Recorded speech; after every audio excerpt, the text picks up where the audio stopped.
রাষ্ট্রপতি মোহাম্মদ শাহাবুদ্দিনকে ৪৮ দিনের রিমান্ড দিয়েছেন আদালত। দুপুরে ঢাকা মেট্রোপলিটন ম্যাজিস্ট্রেট আদালতের বিচারক শাহিন রেজা এই আদেশ দেন। ৪৮ দিনের রিমান্ডে সদ্য বিদায়ী রাষ্ট্রপতি শাহাবুদ্দিন আহমেদ। আমি জানি না এটা রেকর্ড কিনা, এত লম্বা সময় ধরে, মানে ১ মাসেরও বেশি সময়, বলতে গেলে প্রায় ২ মাস রিমান্ডে থাকবে সদ্য বিদায়ী রাষ্ট্রপতি শাহাবুদ্দিন আহমেদ। সাবেক রাষ্ট্রপতি শাহাবুদ্দিন চুপ্পু ফেসে যাচ্ছেন, এটা একটা সুখবর। এরকম জেলে ঢুকানোর ইতিহাস, রাষ্ট্রপতিকে জেলে ঢুকানোর ইতিহাস কিন্তু বিএনপির আছে।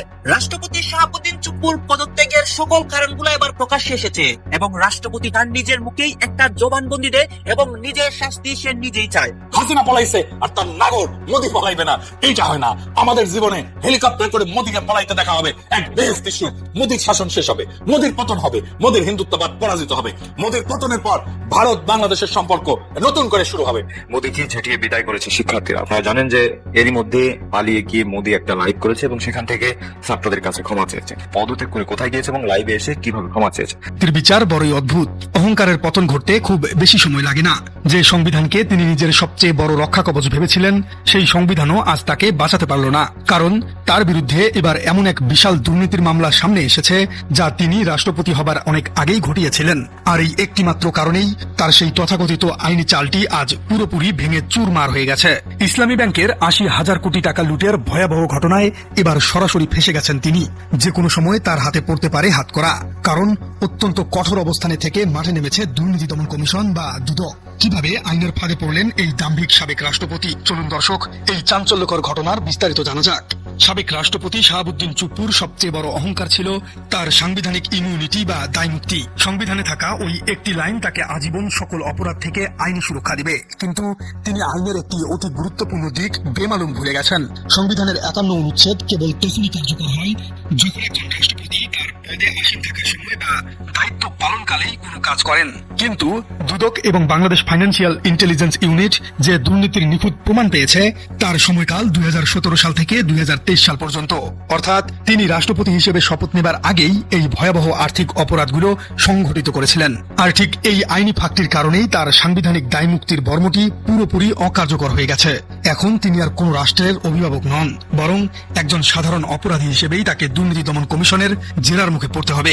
দর্শক, একটু গভীরভাবে কল্পনা করুন, ৮০,০০০ কোটি টাকা আসলে কত বিশাল একটা অঙ্ক। বাংলাদেশের মতো একটি উন্নয়নশীল দেশের বেশ কয়েকটি মেগা প্রজেক্ট বা একাধিক পদ্মা সেতু নির্মাণের খরচের সমান এই বিপুল পরিমাণ অর্থ। আর এই কল্পনাতীত পরিমাণ অর্থই অত্যন্ত সুকৌশলে লুটপাট করা হয়েছে দেশের অন্যতম বৃহৎ এবং জনপ্রিয় আর্থিক প্রতিষ্ঠান ইসলামী ব্যাংক থেকে। এই মহালুটপাটের মূল কারিগর হিসেবে সরাসরি যুক্ত ছিল সদ্য বিদায়ী রাষ্ট্রপতি শাহাবুদ্দিন চুপ্পু এবং বিতর্কিত কোম্পানি জেএমসি বিল্ডার্স। দীর্ঘদিন ধরে দেশের ব্যাংকিং খাত নিয়ে নানা জল্পনা কল্পনা এবং দুর্নীতির গুঞ্জন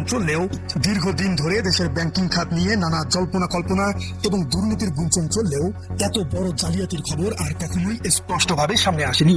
সাধারণ মানুষের কষ্টের আমানতের টাকা কিভাবে চোখের পলকে গায়েব করা হয়, এটি তার একটি নিখুঁত এবং ভয়ঙ্কর উদাহরণ। দর্শক, এই ভয়াবহ দুর্নীতির গল্পের প্রধান খলনায়ক হিসেবে বারবার যার নাম উঠে এসেছে, অতীত হাসিনা আমলের অর্থ পাচারের সবচেয়ে বড় অলিকার্ক বা মাফিয়া এস আলম। তার ইশারায় এবং সরাসরি মদদেই পুরো দেশের ব্যাংকিং খাত জিম্মি হয়ে গিয়েছিল।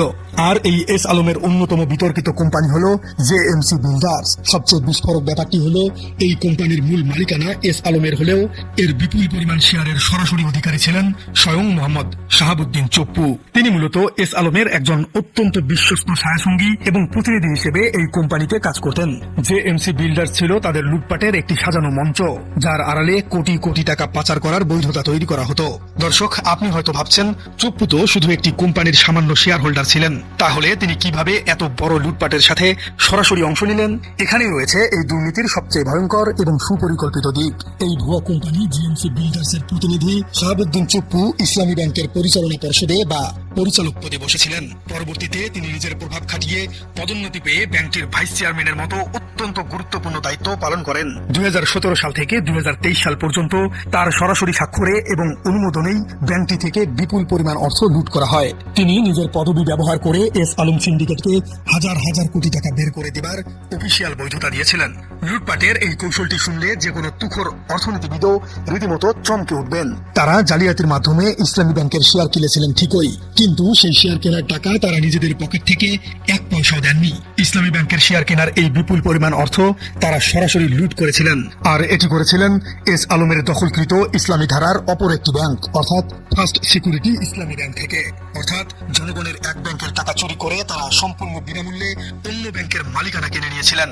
আইনজীবী শিশির মনিরের দেওয়া সুনির্দিষ্ট তথ্য মতে আইন অনুযায়ী একটি প্রতিষ্ঠান কোনো ব্যাংকের সর্বোচ্চ 10 ভাগ শেয়ার নিতে পারে, কিন্তু এস আলম এবং তার অঙ্গ প্রতিষ্ঠানগুলো সম্পূর্ণ বেআইনিভাবে ইসলামী ব্যাংকের 81.92% শেয়ার জালিয়াতির মাধ্যমে হস্তান্তর করেছিল।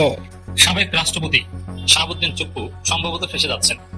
তিনি সেফ এক্সিট না পাওয়ার যথেষ্ট সম্ভাবনা রয়েছে, যদিও রাজনীতি কোনো রং বদলায়, রাজনীতি গৌরবময় অনিশ্চয়তার খেলা। সেই জায়গায় শাহাবুদ্দিন চুপ্পু সেফ এক্সিট না পেয়ে বরং আইনের জালে আটকা পড়তে পারেন, সে আলামত আমরা লক্ষ্য করছি। তার বিরুদ্ধে একের পর এক অনেকগুলো মামলা হবে, তদন্ত হবে। বিএনপি সরকারের মোটামুটি সম্মতি যে না, তাকে আইনের আওতায় আনার, এ বিষয়ে আমরা ইঙ্গিত পেয়েছি। এটা একটা সুখবর দর্শক। At the same time Shahabuddin চুপ্পুর বিদায়ের পর সেনাপ্রধানকে নিয়ে নানান আলোচনা, জল্পনা কল্পনা বাজারে আসে যে শাহাবুদ্দিন চুপ্পু এবং সেনাপ্রধান মিলেই তো প্রফেসর ইউনূসকে বাধাগ্রস্ত করেছিলেন, ইউনূসকে চাপ দিয়েছিলেন, ইউনূসকে কাজ করতে দেননি।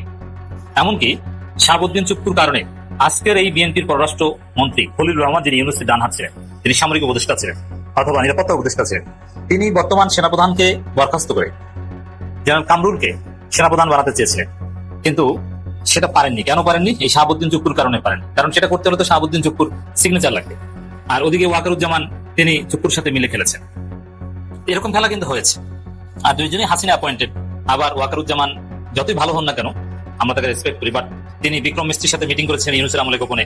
ভারতের সেনাপ্রধান অনেকবার বলেছে যে আমার সাথে বাংলাদেশের সেনাপ্রধানের নিয়মিত যোগাযোগ আছে। এগুলো ডেফিনেটলি সন্দেহজনক, যদিও সেনাপ্রধান ওয়াকারুজ্জামানের বর্তমান কার্যক্রম যথেষ্ট সন্তোষজনক এবং এটা হতে তো বাধ্য, এর বাইরে তো তার কিছু করার ছিল না।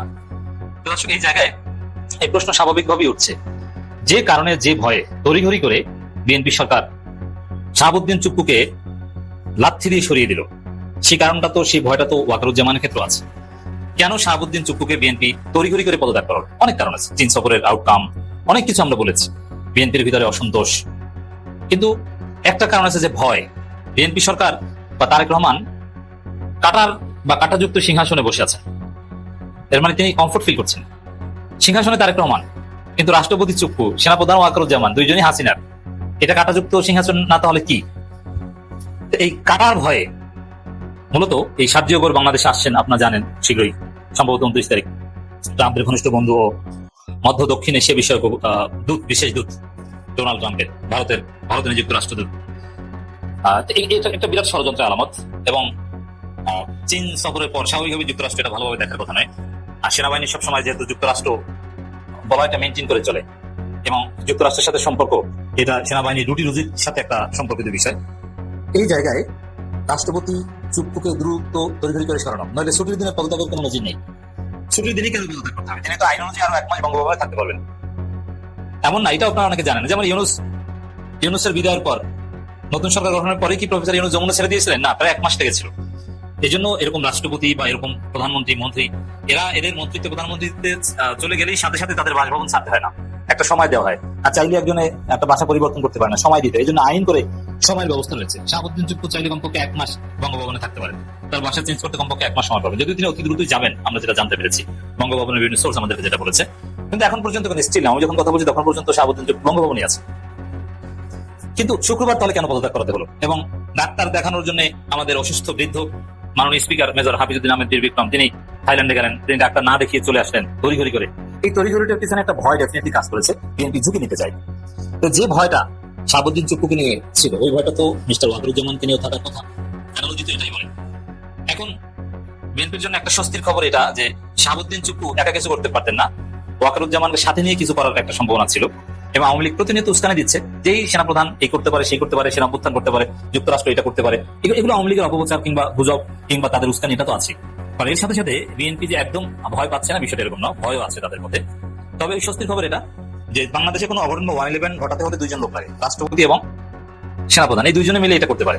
এখন রাষ্ট্রপতি নাই, এখন সেনাপ্রধান চাইলেও পারবেন না। সেনাপ্রধানের সামনে একমাত্র উপায় এখন, যদি, আমি বলছি না যেটা করবেন, অবশ্যই তিনি অনেক লাইনে এসেছেন, আমি বিশ্বাস করি, আমাদের ওয়াকারুজ্জামান, তিনি সেই হাসিনা অ্যাপয়েন্টেড ওয়াকারুজ্জামান নেই, তিনি বাংলাদেশপন্থী ওয়াকারুজ্জামান, আমরা এটা বিশ্বাস করতে চাই। সন্দেহ সংশয় নিয়ে যাই বলি, এটা যাতে তার উপর একটা চাপ সৃষ্টি হয়, মনস্তাত্ত্বিক ভাবে তিনি বাংলাদেশপন্থী হয়ে থাকেন, এই উদ্দেশ্যে আমরা আলোচনাগুলো করি। আমাদের আলোচনা তারা শুনে, অনেকে যোগাযোগ করে, আমরা রেসপেক্ট করেই বলছি। দুইজন লোক লাগে, সেনাপ্রধান এবং রাষ্ট্রপতি। এই দুইজন ছাড়া কোনো অঘটন ঘটাতে পারেন না, এমার্জেন্সি ডিক্লেয়ার করতে পারেন না, এই দুইজনেই করতে হয়। আর একটা উপায়, সেটা হচ্ছে মার্শাল ল ডিক্লেয়ার করা, সরাসরি কু ঘটানো। কারণ বাংলাদেশে এই বাস্তবতা নাই। সেই 80 দশকে দু একটা কু ঘটেছে, এরপরে সারা পৃথিবীতেও এরকম কোথাও কিন্তু এরকম কু ঘটে না। গণঅভ্যুত্থান ঘটে অথবা 111 ঘটে, পর্দার অন্তরালে খেলে সরাসরি সেনাবাহিনী ট্যাঙ্ক নিয়ে গভীর রাতে রেডিও স্টেশন, টিভি স্টেশন দখল করে অভিযোগ করা নাই। জনগণ ওই সেনাবাহিনীর ট্যাঙ্কের যে ডাকবল্ট আছে ওগুলো খুলে নিয়ে দলাই তারা বিক্রি করবে যদি এরকম ট্যাঙ্ক নিয়ে কু ঘটাতে যায়। তো ওই যুগ নাই, বিএনপির লোকজন এটা করবে, সাধারণ জনগণ লাগবে না। তাহলে এখন যে যুগ আছে সেটা হচ্ছে 111 ঘটানো, মানে পর্দার অন্তরালে সেনাবাহিনী খেলে। যেমনটা আমাদের জুলাই বিপ্লবী সেনাবাহিনী গুরুত্বপূর্ণ রোল প্লে করেছে, যেমনটা মইনু আহমেদ 111 ঘটিয়েছিল, 111 সরকার চালিয়েছিল, এইটা সম্ভব। তো সেই জায়গায় এটা ঘটাবে কাকে নিয়ে? চুপ তো নাই। এখন সেনাপ্রধান যদি এরকম কিছু করতে চায়, 111 ঘটাতে চায়, মেজর হাফিজ কি তাতে রাজি হবেন? নেভার। এই জন্য বিএনপির জন্য একটা স্বস্তির খবর। অ্যাট দি সেম টাইম, যেহেতু যে যুক্তিতে চুপ্পুকে নিয়ে ভয় ছিল, ওই যুক্তিতে সেনাপ্রধানকে নিয়ে ভয় আছে। এবার আসেন যে শাহাবুদ্দিন চুপ্পুকে সেফ এক্সিট দেবে কিনা। না দেওয়ার সম্ভাবনা আছে, তাকে বাংলাদেশি থাকতে, তবে তার গ্রেপ্তার অ্যাজ ইউজুয়াল অন্য 10 জন ব্যক্তির মতো হবে না। আর বিএনপির ইতিহাস আছে রাষ্ট্রপতির বিচার করা, জিয়াউর রহমান এসে খন্দকার মোশতাকের বিচার করেছে, এরপরে খালেদা জিয়া ক্ষমতা এসে এরশাদের বিচার করেছে, জেলে ঢুকিয়েছে। এরকম জেলে ঢুকানোর ইতিহাস, রাষ্ট্রপতিকে জেলে ঢুকানোর ইতিহাস কিন্তু বিএনপির আছে। এরপরে বি চৌধুরীকে ধাওয়া দেওয়া থেকে শুরু করে কি অঘটনটা ঘটিয়েছে, রেল লাইনের উপর থেকে দৌড়ানো, অনেক ঘটনা আপনারা জানেন। বি চৌধুরীকেও কিন্তু কঠিন শাস্তি দিয়েছে। ইয়াজউদ্দিন আহমেদ, বিএনপির আরেক রাষ্ট্রপতি, তাকে রাষ্ট্রপতি পদ থেকে চলে যাওয়ার পর কোনোদিন তাকে ওন করেনি বিএনপি। রাষ্ট্রপতিকে বিচারের আওতায় আনার ইতিহাস কিন্তু সবচেয়ে বেশি বিএনপির আছে। অতএব এটা হতে পারে। আর যদি চুক্তি দেওয়া হয়, তাহলে চুক্তি বিদেশ যেই বলবে যে আমি পদত্যাগ করিনি, আমার আম্মু শেখ হাসিনা পদত্যাগ করেনি, এখন তো বিএনপি বেকায়দা করবে। এই কারণে তাকে সেফ এক্সিট দেবে না সম্ভবত। তাসের ঘরের মতো গুড়িয়ে গেল শেখ হাসিনার শেষ দুর্গ। বঙ্গভবনের সুরক্ষিত দেয়ালে আঘাত এনেছে প্রলয়ঙ্কারী রাজনৈতিক ভূমিকম্প। ভারতে বসে থাকা ক্ষমতাচ্যুত শেখ হাসিনা হয়তো স্বপ্নেও ভাবেননি রাষ্ট্রের সর্বোচ্চ মসনদে থাকা তার অন্ধ অনুগত শেষ মিত্রটিকেও এভাবে অপদস্থ হয়ে বিদায় নিতে হবে। শুক্রবার আচমকায় রাষ্ট্রপতি মোহাম্মদ শাহাবুদ্দিন চুপ্পুর ইস্তফায় রাজনৈতিক অঙ্গনে তোলপাড়। সরকারি নথিতে বলা হচ্ছে তিনি অটোনমিক নিউরোপ্যাথি নামক জটিল স্নায়বিক রোগে ঘন ঘন জ্ঞান হারাচ্ছেন। কিন্তু ক্ষমতার করিডোরের খবর যারা রাখেন তারা জানেন এই অসুস্থতার গল্প ডাহা মিথ্যা, এটি নিখত রাজনৈতিক আবরণ মাত্র। আসল সত্য হলো পর্দার আড়ালে চলা ভয়ঙ্কর বল প্রয়োগ আর আল্টিমেটামের মুখেই মাথা নত করেছেন চুপ্পু। জুলাই আগস্টের পর ছাত্র আন্দোলন ও জামায়াত ইসলামী দিনের পর দিন পদত্যাগের দাবি তুললেও প্রশাসন কানে তোলেনি। তাহলে হঠাৎ রাতের অন্ধকারে কি মহাভারত অশুদ্ধ হলো যে সরকার নিজ থেকেই তাকে ঘাড় ধাক্কা দিয়ে বের করলো? এর পেছনে লুকিয়ে আছে ক্ষমতার পালা বদলের এক রোমহর্ষক মাস্টার প্ল্যান। রয়টার্স ও একাধিক গোপন সূত্রে তথ্য মতে আন্তর্জাতিক অপরাধ ট্রাইব্যুনালের পরোয়ানা মাথায় নিয়ে আগামী ডিসেম্বরে দেশে ফিরে এক অভাবনীয় রাজনৈতিক চাল চালার ছক করছিলেন শেখ হাসিনা। আত্মসমর্পণের নাটক সাজিয়ে রাজনীতিতে ফেরার এই ভয়ঙ্কর নীল নকশার খবর শীর্ষ মহলে পৌঁছাতেই শুরু হয় কাউন্টার অ্যাটাক। সরকার ও রাজনীতির প্রভাবশালী শক্তি বিএনপি জানে চুপ্পু পদে থাকা মানে বঙ্গভবনে হাসিনার একজন সজাগ পাহারাদার বসে থাকা।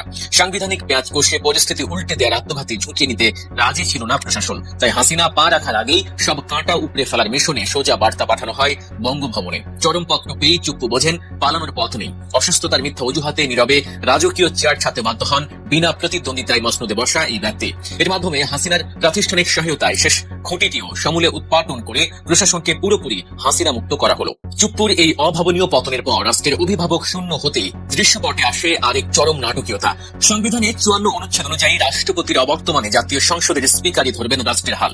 স্পিকার হাফিজউদ্দিন আহমেদ তখন চিকিৎসার জন্য ব্যাংককে ছিলেন। 26 জুলাই দেশে ফেরার কথা থাকলেও বঙ্গভবনের এই ভূমিকম্পের কারণে তাকে নির্ধারিত সময়ের দুদিন আগেই তড়িঘড়ি করে ঢাকায় উড়িয়ে আনা হয়। প্লেন থেকে নেমে সোজা ক্ষমতার কেন্দ্রবিন্দুতে তিনি। চুপ্পুর পদত্যাগ পত্র গ্রহণের সাথে সাথে স্পিকার হাফিজউদ্দিন এক নিমিষেই পরিণত হন বাংলাদেশের ভারপ্রাপ্ত রাষ্ট্রপতিতে। নতুন কেউ নির্বাচিত না হওয়া পর্যন্ত এখন তিনি 18 কোটি মানুষের রাষ্ট্রের একচ্ছত্র অধিপতি। স্পিকার থেকে সোজা সর্বোচ্চ অভিভাবক হয়ে যাওয়ার এই ঘটনা বাংলাদেশের ইতিহাসে এক নতুন অধ্যায়ে জন্ম দিয়েছে। ভারপ্রাপ্ত রাষ্ট্রপতির এই চেয়ারে বসার সাথে সাথে স্পিকার হাফিজউদ্দিনের হাতে ধরা দিয়েছে এমন 5টি অসীম সাংবিধানিক ক্ষমতা যা তাকে রাতারাতি সবচেয়ে ক্ষমতাধর ব্যক্তিতে পরিণত করেছে।